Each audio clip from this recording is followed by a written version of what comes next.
So today we've got another Khyber or Darra made magazine for you.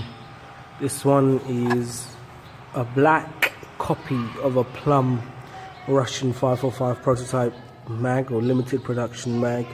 It has this waffle pattern on it, so that's why it's called a waffle. But anyway, this is a local production copy with steel front lug, brass lug, rear lug.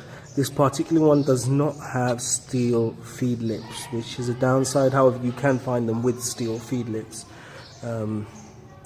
So basics, internal construction, external construction, exactly the same as the real thing.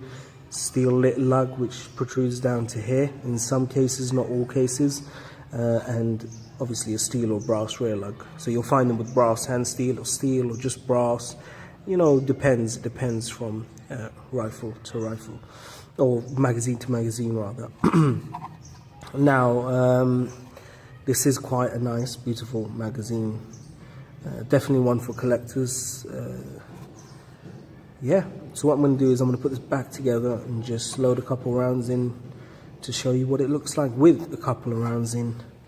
First I'll show you the spring, which is also made in Darra. So you can see the injection molding marks on there where it's been molded. You see the seam line comes across here. Yeah, typical construction. Same with this magazine, spring.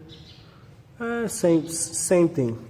It's just this that you really need to see. So I'll put it back together quickly and then you can see it as a whole. Easy enough to put back together. The spring is not as stiff as Russian ones or other Khyber mags that I have seen. However, it does function just fine. Let's put a couple of rounds in here now anyway. These are both Barnell or commercial Russian production 7N6 rounds that I've got in there, or 7N6 type rounds. So they're not military 7N6 rounds, they're Barnell commercial production. But anyway, back to the magazine. You can see they're a bit crude where the seam lines are. It's not always perfect. However, the design is more or less perfect in shape. It's just the seams aren't always clean, nicely cut or nicely finished, but they are quite nice magazines. We'll give this one a try. We'll fire about 10 to 30 rounds out of this one, out of this magazine, see how reliable it is. But obviously a sample of one is not indicative of the whole. You have seen this one, we have fired some rounds out of a rifle using this magazine. We'll do the same with this one in a different rifle, most likely a Kalakov variation, or an AKS-74U. So yeah, thanks for watching and I'll see you next time. However, before you do go, let's lock it into a Khyber AK.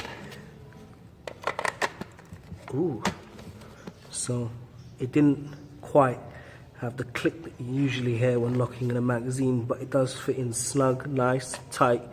Let's try that again. See, it's not the usual click you hear, it's probably the brass, or it's just quite tight, it doesn't really click. But anyway, there we go. Doesn't that look beautiful?